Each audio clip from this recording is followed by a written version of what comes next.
माझ्या याराचं पोरग रडायला भांडू भिंडू हे नवनाथचं पोरग असं रडत आहे ना मला पाहिलं की त्याच्यामुळं आहे ना मी त्याला हात पण नाही लायते बघा असे नाटकात बघा यायचे बघा आहे का पोरग कसं रडत आहे हा बघा कसं रडत आहे का दादा इकडे बघ तोंड बघा कसं कसं व्हायला आहे का बघ कसं रडत आहे का त्याला म्हणले आंघू घालते तुला खास खस चल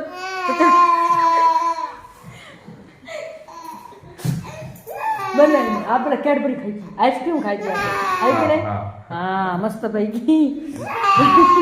काय नाही मित्रांनो आज तिकडे बेब झोपली बरं का बेब झोपली तिला बाटली लावलेली आणि मी चालली बाय बाय बाय बाय चालले मी लेकरला रडतच मला पाहून माहिती आहे का त्याच्या मायला वाटत हानती का काय नसलं ताण होय भावना बहिणी तर काय नाही पेशा मी तुम्हाला सांगितले पेशा वाढलेल्या तर बेबूच्या थोड्या तर त्याच्यामुळे आणलेले बरं का भावना बहिण बेबूला दवाखान्यामध्ये मी काल पण आले होते आज पण आले आज थोडं लेट झालं मला डब्बा घेऊन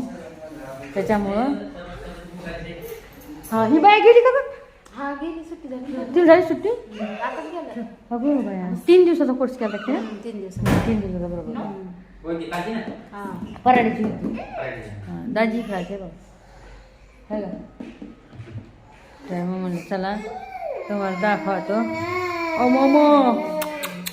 मोमो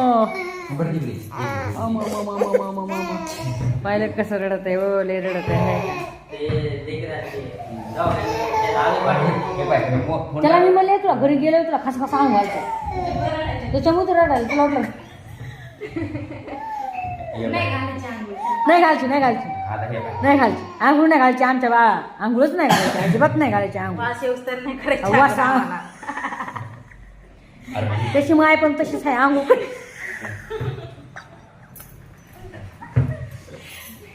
माईची सवय ही महादेव रोज आंघोळ करतोय कामा धंद्याला जातोय काय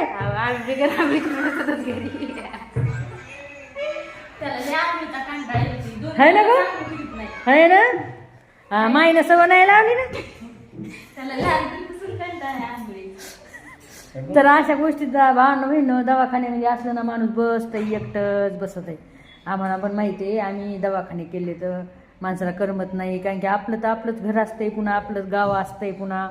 आणि दवाखान्यामध्ये काय आहे असं बसावं लागत आहे ते किती उपवास असला आणि किती काय असलं काय कामाचं नाही खरी गोष्ट पण आपल्या लेकराचं दुखत आहे आणि त्या दवाखान्यामध्ये इलाज होती म्हणून आपल्यासाठी चला एक हेच आहे होय भावना बहिण आपल्या लेकरासाठी आपल्याला कुठं पण जावं लागेल आम्ही तर मुंबईला तुम्हाला काय सांगू तुम्हाला तर माहिती आहे मुंबईला आम्ही 5-5 महिने राहिलो भावना बहिण लय हाल 7-7 महिने काय म्हणते तर सांगा तुम्ही लय हाल व्हायचं लय